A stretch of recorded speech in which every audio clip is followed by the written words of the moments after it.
मोर school ही नुहे पूरा जिलाटार ही सब अधिक परसेंटेज अच्छी तो तापर जो खुशी मुझे वर्णना करें पाठ पढ़ा सहित बहुत हबी रही जेपरिक मोर खेला खेली टे अधिक फोकस थाए। प्रकाश पाई सीबीएसई दशम और द्वादश परीक्षा फल दशम जे जिलार टपर रही अमरेश त्रिपाठी से आम सह सीधासलख रही उपस्थित आसन तांकों सीधासलख शुणा ये जो फलाफल पाइला पर जो तांकर जो सर्वोच्च स्थान अलंकृत करिसेंती केते परिश्रम करथिले और केमती रहितला एई यात्रा। अमरेश तुमको शुभेच्छा अभिनंदन। धन्यवाद। हाँ ढेंकानाल बासी बहुत आनंदित अच्छा तुमर स्थान पाइला पर कौन प्रथम कहवाक चाहूँगी कि माने दशमर जो मोर ये जर्नीटा थिला ताहा माने इंटरेस्टिंग थिला कारण खाली मु पाठ पढ़ारे तो फोकस बहुत ही थिला किंतु स्कूल अन्य कार्य जो थिला सेटर भी मु फोकस करूथली किंतु पाठ पढ़ा मोर मेन फोकस थिला तेणु मो गाइडेंस पाइली मो टीचर मानकठु मध्य आमर स्कूल रे जो टीचर माने आमर थिले सब्जेक्ट टीचर्स आउ मोर क्लास टीचर थिले साई स्वरूप सर से मते बहुत मोटिवेट करथिले कि माने बोर्ड रे भल परसेंटेज रखा आउ गाइडेंस से ही अनुसार आमको देइथिले कि जेपरी आमे माने ठीक पाथ फॉलो करिकि आमे जे भल मार्क रखि परिबु। निश्चित भाव में जो तुम बहुत शुभेच्छार शुभ छुट्टी बणी आज तुम भुवनेश्वर आसी ढेंगा पहुँचल केते खुशी लगुच।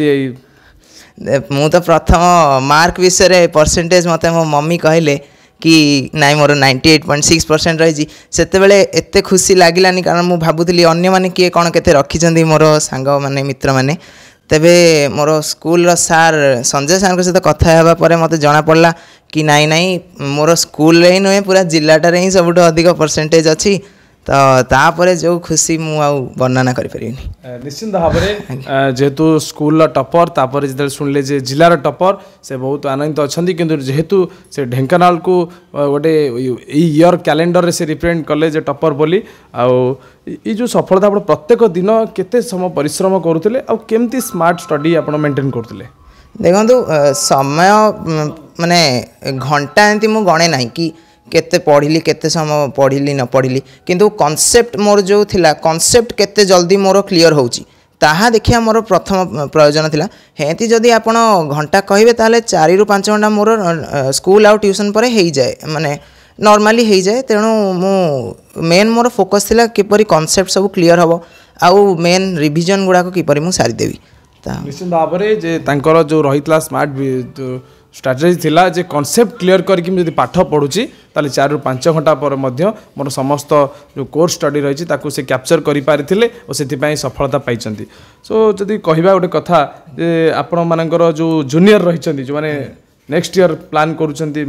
बोर्ड दवा पई सेमाना पई कोन टिप्स रहइबो। मोर जो नेक्स्ट जूनियर्स माने अच्छे जो मैंने वर्ष बोर्ड देवे मुझे एक कहना चाहूँगी जे आपण बही को पूरा माने घोषी नियंतु कहा गले किपरि माने जेपरिक आमर ओडिया हो गला आमर ओडियार शिक्षयित्री सस्मिता मिश्र मैम आमको शिखाती कि जो माने से आमर 3 वर्ष पढ़ाई अष्टम रु दशम से आमको ओडिया पढ़ाई से आमको बुझाती कि यही जो लाइनटा इम्पोर्टाट से आम मार्क कर दो से आमको मध्य कराती मार्क ताहा आम नाली पेन मार्क कर देकी ताहा मुखस्थ हो जावा कथा कारण ओडिया है एक सब्जेक्ट जोटे आमको माने बुझा सह सह टिके मन भी रखा पड़ी थाए तेबे हाँ आमर तांकर स्ट्राटेजी को ही मु फॉलो कली आउ ताहा मो पई बहुत उन्नति देइछि। तेबे मु अन्य सब्जेक्ट स्ट्राटेजी जदि कहबाक चाहिए तो मैथ रे आमको क्वेश्चन प्रैक्टिस बहुत दरकार तो मु सेइत पई प्रीवियस ईयर क्वेश्चंस लगाए आउ क्वेश्चन बैंक रु मध्य क्वेश्चन करे आउ साइंस रे मोर मेन स्ट्राटेजी यह थिला कि कॉन्सेप्ट को क्लियर करार अछि कारण साइंस रे हमर 3 भाग बायोलॉजी केमिस्ट्री और फिजिक्स आउ 3टा करे कॉन्सेप्ट हला मेन हमर फोकस तेबे कॉन्सेप्ट क्लियर करले ही हमर भाबरे जहां आपण तांकर जो मंत्र रहितला आपण सुनुतले जे आपण जो जीवन लक्ष्य कौन आप भाई आज तो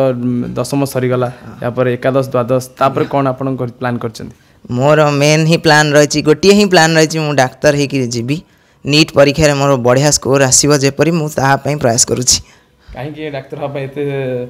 रखछन फोकस मोर बहुत इंटरेस्ट अछि साइंस रे मोर साइंस स्पेशली बायोलॉजी कारण मु आम टीचर माने भी मोटिवेट करंती आउ जेपरी मु बायोलॉजी पढ़े मते बहुत भल लागे बायोलॉजी पढ़िबा को तेबे मु फोकस अच्छी मोर डॉक्टर आम आउ गोटे जिन आम जाना चाहबू जे खाली पाठ पढ़ती ना अमरेश आहरी कौन कौन सब एक्टिविटी करती कौन सब हबी रही मोर पाठ पढ़ा सहित बहुत हबी रही जेपरिक मोर खेला खेली रे टिके अधिक फोकस थाए किंतु माने एपरी भी फोकस न थाए जे मोर पाठर मु डाइवर्ट हो जाए किंतु हाँ खेलिबा एक फोकस थाए आउ स्कूल सब एक्टिविटी जेपरिक माने अन्य माने नॉन एकेडमिक एक्टिविटी सेटर भी मु पार्टिसिपेट करे निश्चित भाव आप जानीपारे जे केवल पाठ पढ़ले खाली जे आम टपर हो पारे एटा नुहे जे आम मन मुताबक आम खेलिबा आम विभिन्न प्रतियोगिता भाग नवा ता सहित आम आमर निजर कॉन्सेप्ट क्लियर करी पाठरे फोकस दवा जमी पाठर ठू आम कि डाइवर्ट न हो पाठरे मन ध्यान दे सहित आम विभिन्न कार्यक्रम करी एमती सफलता हासिल करें आम सहित माँ जोड़ी मैडम आपको मो ढेंकानाल स्वागत करी कौन कहे केते आनंद अच्छा पुआ आज जिला टपर हाँ बहुत आनंदित आते तो शुणिलु मुझे आगे जानी नी से डिस्ट्रिक्ट टपर थिला बोली सार मते फोन करी कहले संजय सार फोन कर कहले मैडम से ही नंबर 1 होती तो बहुत खुशी लगिला सेते भी फोन करके मुझे कहली बोली एमती सार कहते से भी शुणिकी बहुत खुशी होगा निश्चित भाव में समस्त माँ मानकर इच्छा थाए जे मो पुओ केमती आगुरी मो ना परिचय होता जिते आज पुअर सफलता पर समस्ते कहे जी अमरेश मामा निश्चित भाव में मुहूर्त निश्चित मामा मध्य बहुत आनंद अच्छा एवं आम बाबा पाखु जा सर आपको स्वागत करी कौन कहे पुअर सफलता पर पुअर ये सफलता पर मु बहुत खुशी कहीं जानी से निहाती 98% कि आउ टे अधिका रखियो से बहुत परिश्रम करके पाठ पढ़ा पढ़ी करे आम तो कहे कहूँ तू ये पढ़ बोलिकी से सब निजे पढ़े से तो जावियर स्कूल प्राय 12 वर्ष काल मूलर पढ़ुची से पाठ पढ़ा भी जावियर भल से आम अन्य कड़क भी बदलैनु से पढ़ी आ ट्यूशन भी सार मैंने जो मैथमेटिक्स साइंस होता से बहुत गाइड कर भल कर स्कूल सार मैंने भी गाइड करती आ से भी एमती किसी अलग तार अलग लाइन चगला हिसाब किसी ना तेणु से तार पाठ सब मन तेणु आम जानी से निहाती भल कर बहुत खुशी लगुच सर कौन कहे पुअर लक्ष्य रही डाक्तर पुअर लक्ष्य रही से मुझे डाक्तर से तार बोधे इच्छा अच्छी आम पचारूँ से मन को भावी डाक्तर हेल्ले भल तेणु से लाइन बाछी निश्चित भाव में आम सहित अमरेश बड़ भाई रही पचारि बुझा से कौ भाई कौन मत रही कौन कह तुम नाटा परिचय हाँ मो ना अविनाश त्रिपाठी मुझे से सेम स्कूल ही पढ़ी जो अमरेश पढ़ता